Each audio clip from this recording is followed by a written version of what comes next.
afternoon, good morning, good evening, ladies and gentlemen, wherever you are, whatever time it is for you right now. You're live with Notes and the king on, wait, what? What The fact?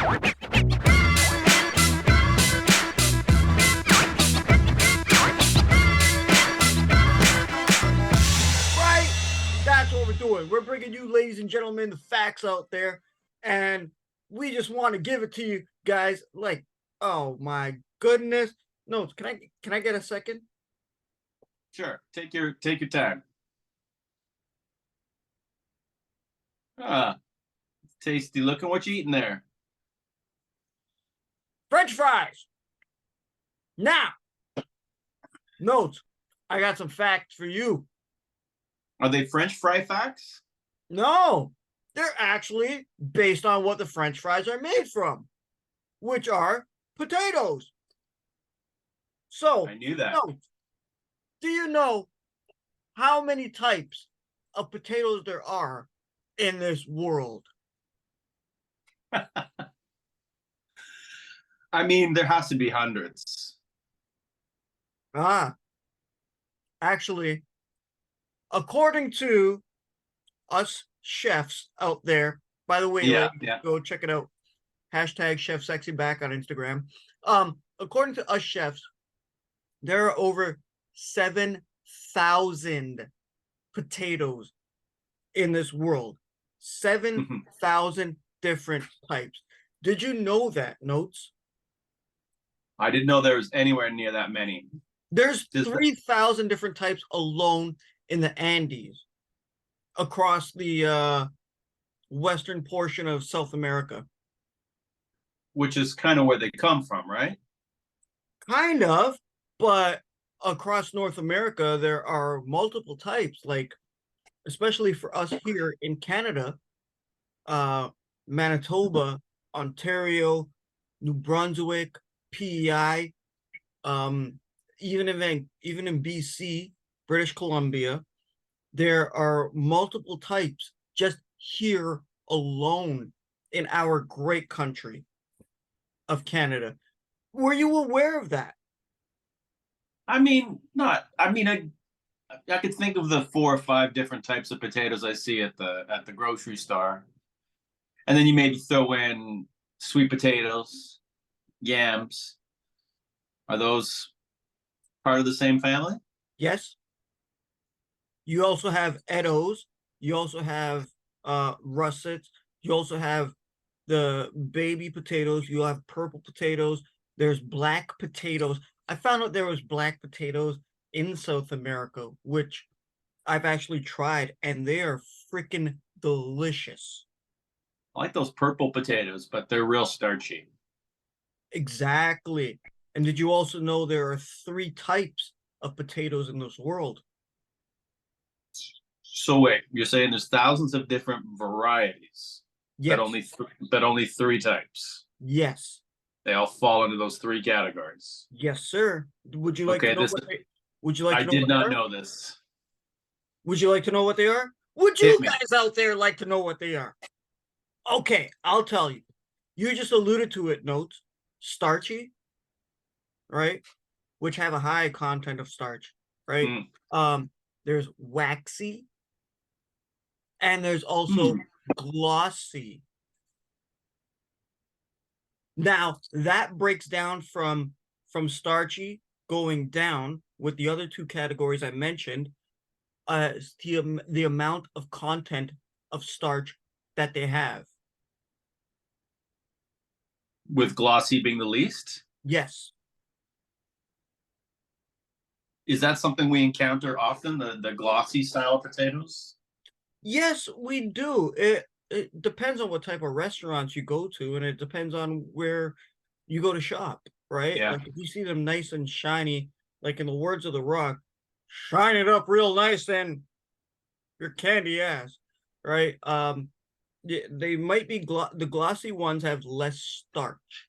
Now, where'd you get those French fries you're eating? Oh, I got them from work. So did you make those French fries? Yes, I did. I actually have to this is one of the reasons why I'm bringing this up, because I actually have to go through the different types every time we get a new product in. Right. I'm the potato guy. I'm the frying king, or Mr. Potato Head, whatever they want to call me that day. But I have to understand like how long it takes to blanch, how much starch is involved, how much sugars are involved, and it's actually very interesting. This is something we take for granted because I don't know, notes like I'm pretty sure you've had latkes, and I'm pretty sure you've had the Pierogi. fries, right? Yeah, Yeah. baked potatoes. And Uh, I have planted and grown potatoes as well. ooh, which ones? Um, I bought a pack of what's called seed potatoes, Okay. and they're basically just the type of potatoes that you really don't eat, and you throw them in the ground, and they make more potatoes. Hmm. Interesting. And So have you harvested and yeah, consumed it? I have grown, harvested, and eaten these potatoes, and some of them were the purple potatoes that I was talking about. Oh, is that your favorite? You know, I love the color so much, but I did find them a little too starchy to be as enjoyable. That may have just been my purple potatoes, but See, that's interesting. That's interesting because for different physical conditions that people have, mm, they take to potatoes very differently. Like, for example, if you have rheumatoid arthritis, as an example, mm, you cannot have the regular white potatoes. right. You must, if you're going to consume potato, it's got to be of the sweet sort, right? Mm. So it has a different effect on each person's body. How did those affect you physically? They probably made me a little bit fatter. They were pretty tasty. But yeah, did you knew potatoes were a member of the nightshade family? What? Potatoes are a member of the nightshade family, and potato leaves can Okay, be very toxic. educate us. Yeah, Educate us now, please. yeah. They're very, I will say it's very hardy plant. I think that's what led to its widespread popularity. Like you literally throw them in the ground and that's that. You don't have to worry about them. You don't have to fuss over them. Uh, and they grow. And then, you know, once you harvest them, you keep them packed in dirt and they'll last forever and ever. So they had a long storage life just naturally. So back in the day, highly desirable before refrigeration. You Is that know, including potato. the Irish famine? Well, the Irish famine was two different things that happened. One, there was an actual blight which affected the potato crop, but the Irish were pretty much under the thumb of Great Britain at that point, and there was a lot of repressive agricultural practices where they're being forced to export all of their harvests abroad and allowed to keep very little for themselves. So a combination of two factors, as far as I understand, the agricultural blight, because the potatoes were something that they just grew for themselves, but then the fact that all the grain and other crops that they grew were forcibly being redistributed abroad, which led to the great Irish diaspora, which means they all left Ireland and came to America. Oh, and they came to where? Nova Scotia, British Columbia, not British Columbia, Nova Scotia, New Brunswick, over here on our side of Canada. Well, predominantly in Canada, they went to Prince, Newfoundland. Yeah. Oh, yeah, yeah, yeah. That would be the Nova closest. Scotia's New Scotland, so there was a little bit more. Yeah, that's But they're all interesting. down the East Coast as well. They settled all the United States, and even in the Caribbean, South America, Yeah. anywhere there was the hope of a better life. You know what? Notes. There's another thing too that potatoes do bring to us in our I don't know, for some people it might be their weekend life, some people it might be their daily life, but the word vodka. Vodka. Yes. Apparently that potatoes are the root of it. Is that a pun intended? No. The root But vegetable. yeah, the root vegetable. But they are why we have vodka currently to this day. Are you aware of any facts that potatoes bring to vodka and having a bad night and waking up the next morning with a hangover? But Uh, I love potato vodka, but it's pretty rare these days. why There's only so? one or two companies that make it that were available to us now. Uh, Most European vodkas are made from grain, and almost all Canadian vodkas are made from corn.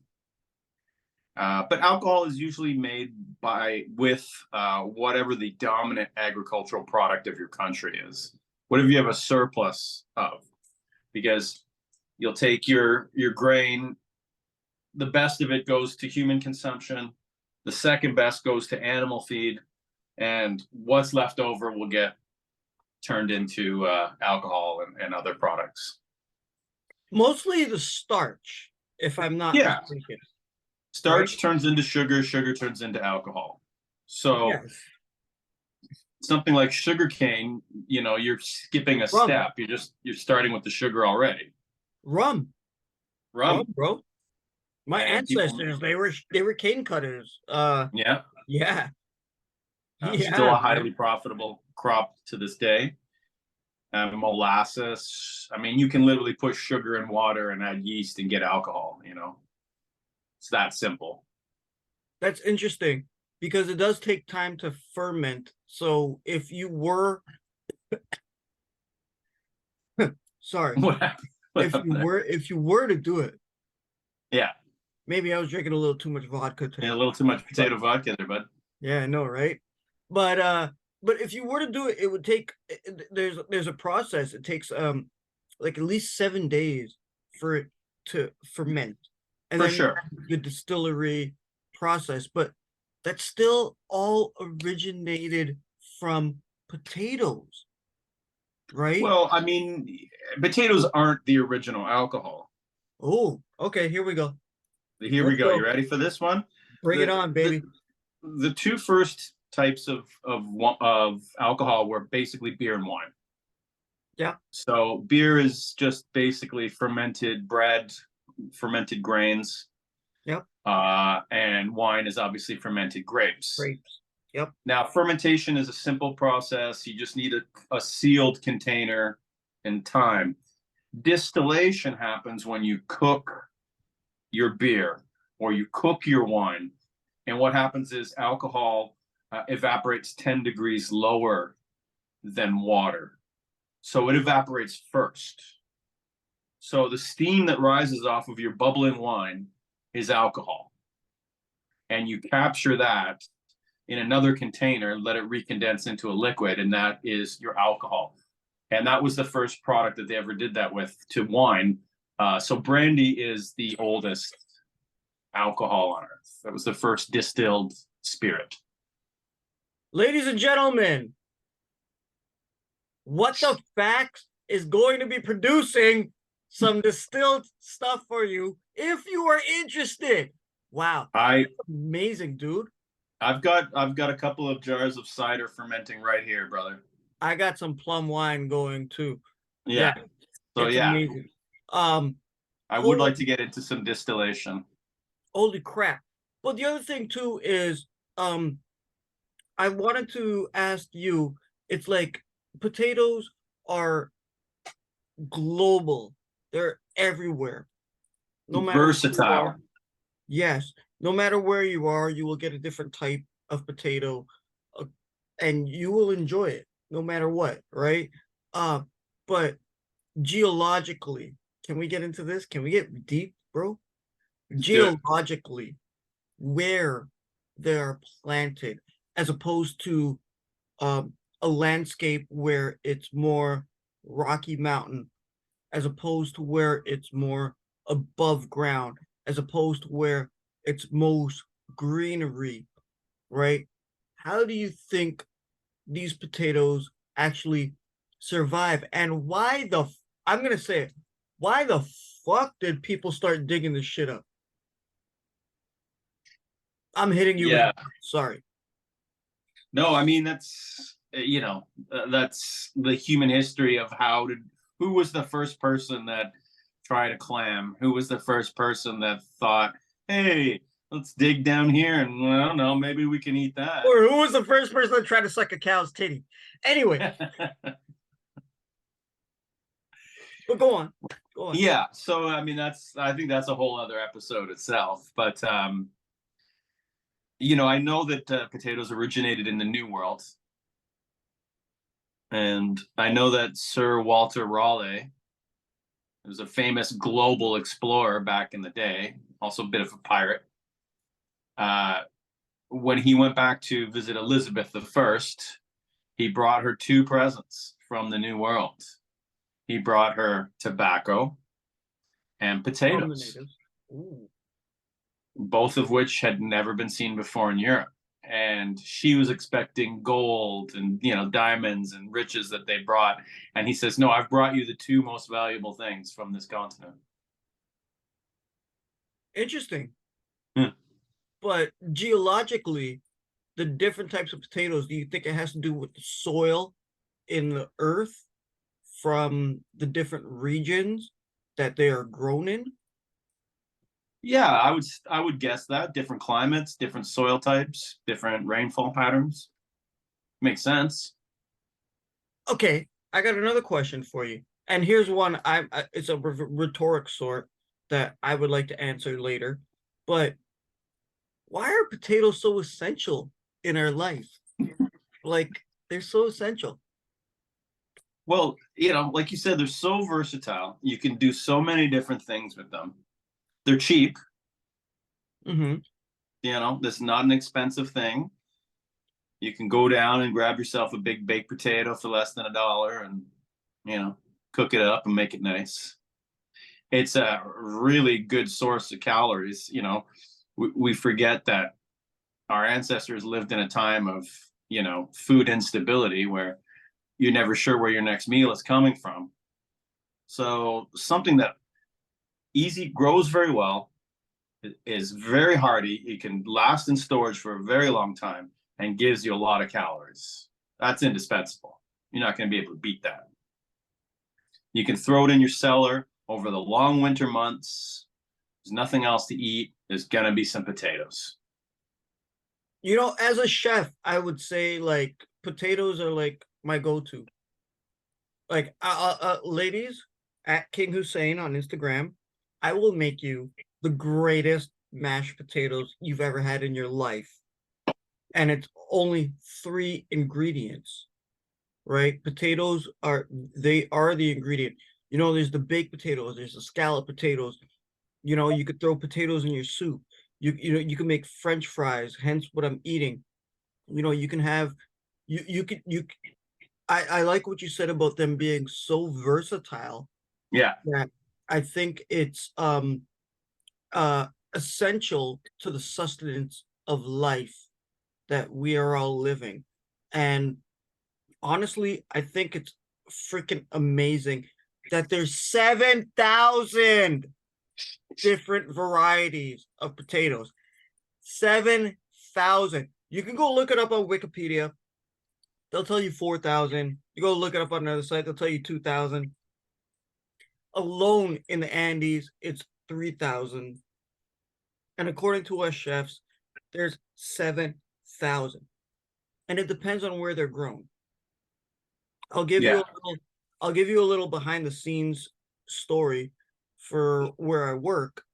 I'm the potato guy, but it depends on what product we have, where it comes from, how I have to deal with that product, right? In order to get it to this fine quality that it is, right? There's different ways to deal with the potatoes, and it depends on the potatoes. Like, dude, You go up to No Frills, you see there they got baked potatoes, they got russet potatoes. Red, golden, and white, basically. Yeah, and they got Yukon Golds, they got regular whites. Like they got all kinds of stuff. But do you think that um even like dude, I know you believe in religion and the Bible, and so do I, but do you think the potatoes have had an effect before we get out of here, have had an effect on us as human beings and keeping us going with our lives?